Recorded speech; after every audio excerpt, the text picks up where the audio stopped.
Bonjour bien-aimés frères et sœurs, bonjour la famille en Christ, bon samedi à tous.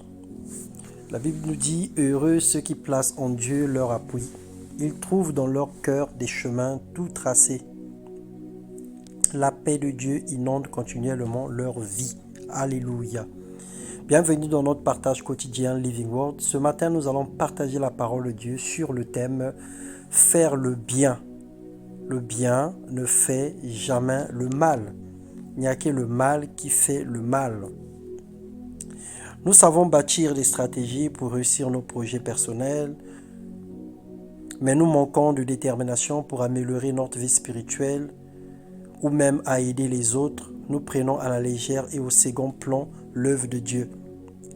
Dans Romains, le chapitre 12, les versets 10 et 11, il est écrit « Par amour fraternel, soyez pleins d'affection les uns pour les autres, par honneur, usez de prévenance réciproque, et du zèle et non de la paresse, soyez fervents d'esprit, servez le Seigneur. » Dans ces passages, on a plein de recommandations et de commandements. Le Seigneur nous encourage à le servir en amont, en étant prévenant, en ayant du zèle, en sortant de la paresse. La prévenance, c'est l'action d'anticiper sur les besoins ou les désirs des autres. En quelque sorte, imaginer de quoi peut avoir besoin son prochain et y faire face. C'est à peu près le projet d'un État par rapport à une nation pour éviter qu'il y ait des catastrophes, des crises, des famines et autres.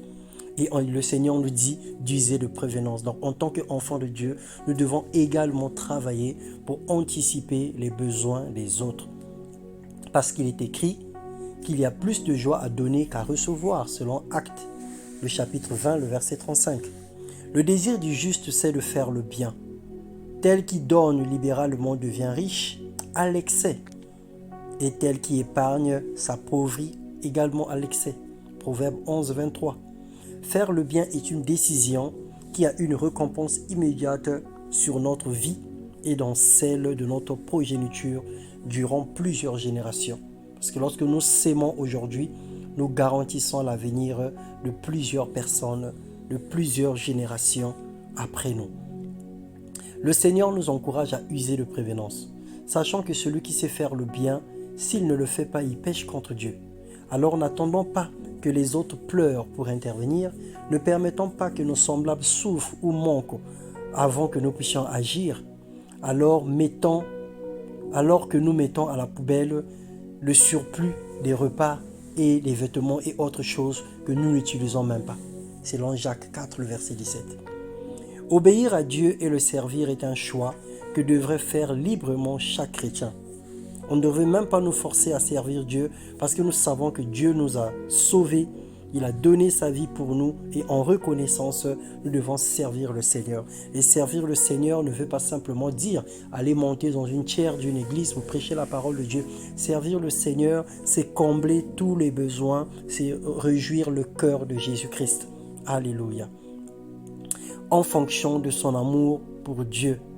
Sans le zèle, nous ne pouvons pas percevoir et comprendre la pensée de Dieu pour l'Église. Pour faire le bien ne peut pas nous apporter un malheur.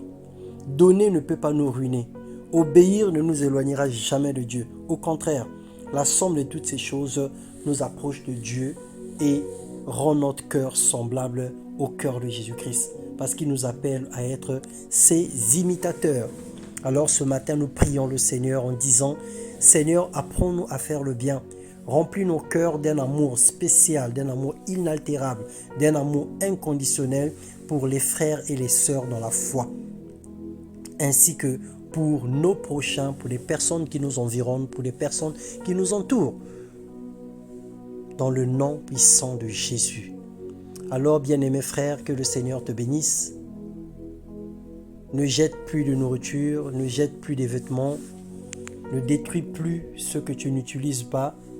Trouve une personne qui est dans le besoin, partage, fais le bien sans relâche. N'attends pas des situations catastrophiques avant d'intervenir ou d'agir, mais regarde et discerne les besoins des uns et des autres et fais face selon la grâce que le Seigneur t'accorde. Soyez bénis, bon week-end à tous. Que la grâce de Dieu coule dans nos vies à tous. Au nom de Jésus-Christ. Amen.